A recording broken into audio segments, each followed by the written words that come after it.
আদর্শ আমি বিশ্ববিদ্যার্থীর বলবীর। সুপ্রিয় উপস্থিতি, এ পর্যায়ে আপনাদের সামনে বক্তব্য নিয়ে আসছেন আজকের অনুষ্ঠানের প্রধান অতিথি, বৈষম্যবিরোধী ছাত্র আন্দোলনের অন্যতম সমন্বয়ক, গণপ্রজাতন্ত্রী বাংলাদেশের অন্তর্বর্তীকালীন সরকারের প্রধান উপদেষ্টা জনাব মাহমুদ আলম, জনাব মাহমুদ আলম।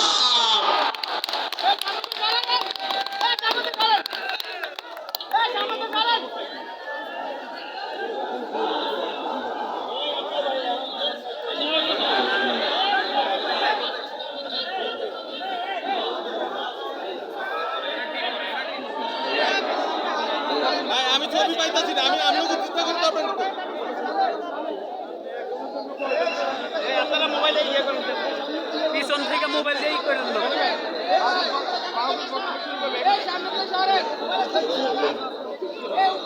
সালাম আলাইকুম, সালাম আলাইকুম। ওয়ালাইকুম আসসালাম। রামগঞ্জবাসীকে অনেক অনেক ধন্যবাদ। আপনারা একাত্তরের সামনে কেন পিছনের ব্রিটিশ বিরোধী আন্দোলন থেকে শুরু করে, একাত্তরের মহান মুক্তিযুদ্ধ থেকে শুরু করে, 90-এর গণ অভ্যুত্থান ও 24-এর এই ছাত্র জনতার অভ্যুত্থান, সর্বক্ষেত্রে এই রামগঞ্জ সহ লক্ষ্মীপুর বৃহত্তর নোয়াখালী অঞ্চলের মানুষের অনেক অবদান রয়েছে।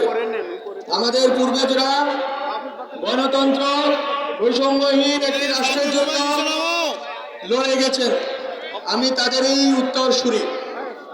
এই জুলাই গণঅভ্যুত্থান যখন ঘটেছে, আমরা আমাদের জায়গা থেকে চেষ্টা করে আমরা এই অভ্যুত্থানকে একটি ছাত্র জনতার মহাপ্লাবী অভ্যুত্থানে রূপান্তরিত করে শেখ হাসিনার ফ্যাসিস্ট শাসন অপসারিত করার চেষ্টা করেছি, কিন্তু আমরা বেঁচে গিয়েছি। আমাদের মধ্যে থেকে লক্ষ্মীপুরের 17 জন মানুষ ছাত্র জনতা শহীদ হয়েছেন, আমরা তাদেরকে আর পাবো না। আমাদের মধ্যে থেকে রামগঞ্জের 6 জন ছাত্র জনতা শহীদ হয়েছেন, আমরা তাদেরকে আর পাবো না। কিন্তু তাদের যেই স্পিরিট, তাদের যেই ফ্যাসিবাদ বিরোধী চেতনা, সেটা আমাদের মধ্য দিয়ে প্রবাহিত হবে। আমরা তাদেরও উত্তরসূরি। তাদের যেই কাজ তারা করে যেতে পারেননি, যেই স্বপ্ন নিয়ে তারা আওয়ামী লীগের গুন্ডা বাহিনী এবং ফ্যাসিস্ট বাহিনীর বিরুদ্ধে লড়ে তারা শাহাদাত বরণ করেছেন, সেই প্রেরণা থেকেই আমাদের পথ চলা। আমরা বলতে চাই, আমরা জুলাই গণঅভ্যুত্থানের ভিতর দিয়ে একটি নতুন রাষ্ট্র গঠনের সুযোগ পেয়েছিলাম, কিন্তু আমরা দেখতে পাচ্ছি আমাদের মধ্যে ঐক্যের ঘাটতি রয়ে গেছে।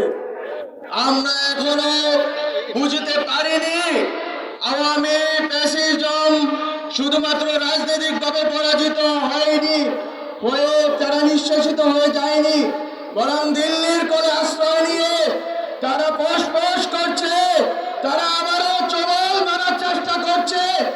আপনাদেরকে বলে দিতে চাই, এটা আমাদের প্রজন্মের লড়াই, আমাদের ছাত্র তরুণদের লড়াই।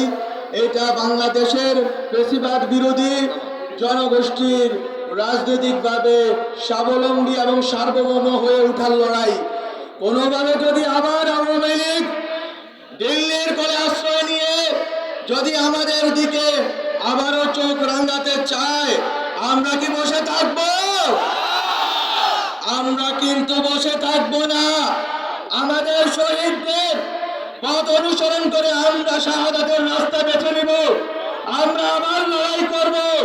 আমরা আওয়ামী লীগের ফ্যাসিস্ট শুধুমাত্র শাসন ব্যবস্থাকে উৎখাত করে সন্তুষ্ট নই, বরং আওয়ামী ফ্যাসিজমের যত অবশিষ্ট বাংলাদেশে বিভিন্ন প্রান্তে প্রশাসনে, শিক্ষা অঙ্গনে, সাংস্কৃতিক অঙ্গনে রয়ে গেছে, তাদেরকেও আমরা বিচারের আওতায় আনবো। তাদেরকে বিচারের আওতায় এনে আমরা শহীদদের যেই আকাঙ্ক্ষা ছিল, এই আকাঙ্ক্ষার বাস্তবায়নের দিকে এগোবো। আমরা বিচারের সাথে সাথে আমরা সংস্কারের কাজের কথা বলছি। অলরেডি অনেকগুলো কমিশন সংস্কারের প্রস্তাবনা প্রস্তুত করেছেন। খুব শীঘ্রই রাজনৈতিক দলগুলোর সাথে ঐকমত্যের ভিত্তিতে আমরা যে সংস্কার না করলেই নয়, নির্বাচনের পূর্বে সে সকল সংস্কার করতে চাই। এবং এই সংস্কারগুলো মুখের বুলি নয়, বরং শেখ হাসিনা যে প্রতিষ্ঠানগুলো ধ্বংস করে দিয়েছেন, যে প্রতিষ্ঠানগুলো ধ্বংস করার কারণে আমাদের মা বোনেরা গুম খুন দর্শনের শিকার হয়েছেন, বাচ্চারা গুমের শিকার হয়েছে, আমাদের বিএনপি জামাত থেকে শুরু করে বিভিন্ন রাজনৈতিক দলের নেতৃবৃন্দ আক্রমণের শিকার হয়েছেন, আহত হয়েছেন, পঙ্গু হয়েছেন, জেলবন্দী হয়েছেন। আমাদের সবার সেই যে প্রেরণা ছিল যে এই প্রতিষ্ঠানগুলো হাসিনাকে সাবস্টেনশিয়েট করেছে, হাসিনাকে টিকিয়ে রেখেছিল, সেই প্রতিষ্ঠানগুলোকে একই রকম রেখে আমরা নির্বাচন করতে পারি না।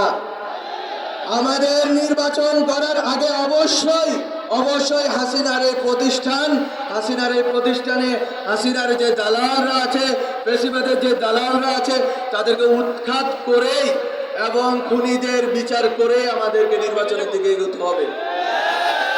তৃতীয় যে কথাটি বলবো, বাংলাদেশে সেনা শাসন আসার কোনো প্রেক্ষিত নেই।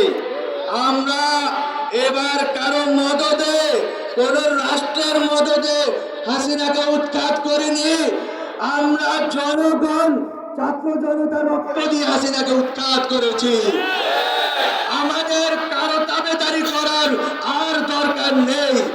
আমরা হাসিনার তাবেদারি করার যেই প্রক্রিয়া, সেটাকে নস্যাৎ করে দিয়ে নিজেদের রক্তের বিনিময়ে স্বাধীনতা এনেছি। ফলত আমরা কারো কাছে আর মাথা নত করব না।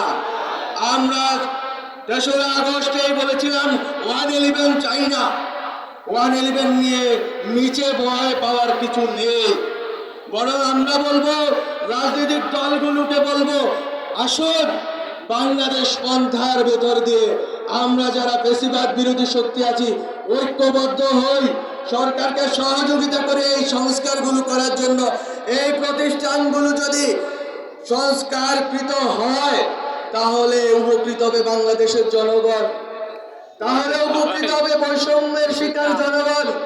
আপনারা যদি, আপনাদের সদিচ্ছা থাকলে আপনারা এই সরকারকে সর্বতোক্রমে সহযোগিতা করবেন এবং এই সংস্কারের কার্যক্রম শেষ হওয়ার পর আমরা একটি সুষ্ঠু গণতান্ত্রিক নির্বাচনের মাধ্যমে ক্ষমতা হস্তান্তরের দিকে এগোবো। এবং সেই ক্ষেত্রে আবারও ব্যক্ত করতে চাই, আমি একটু হাজীগঞ্জে বলে এসেছি, আওয়ামী পেশিবাদীদের যারা এই বাংলাদেশ রাষ্ট্রের প্রতিষ্ঠান বিরোধী, জনগণ বিরোধী, আলেম বিরোধী, নারী বিরোধী, তাদের কাউকে আর এইভাবে নির্বাচনে অংশগ্রহণ করতে দেওয়া হবে না। আমরা বলতে চাই, আমাদের ম্যান্ডেট দিয়েছেন আপনারা রাস্তায় নেমে বলেছেন, ডাক দিয়েছেন ডক্টর মোহাম্মদ ইউনূসকে আমরা এনেছি, উনি দায়িত্ব নিয়েছেন, আমরা ছাত্ররা তার সাথে দায়িত্ব পালন করছি। আমরা কোন রকম পক্ষপাত করতে চাই না রাজনৈতিক, বরং রাজনৈতিক কর্মসূচির মতো করে রাজনৈতিক দলগুলো করবেন। কারো বাংলাদেশপন্থী কারোর সাথে আমাদের কোনো বিরোধ নেই, কিন্তু দিল্লির দাবিদারি করার কোনো প্রচেষ্টা হলে বিরোধ হবে।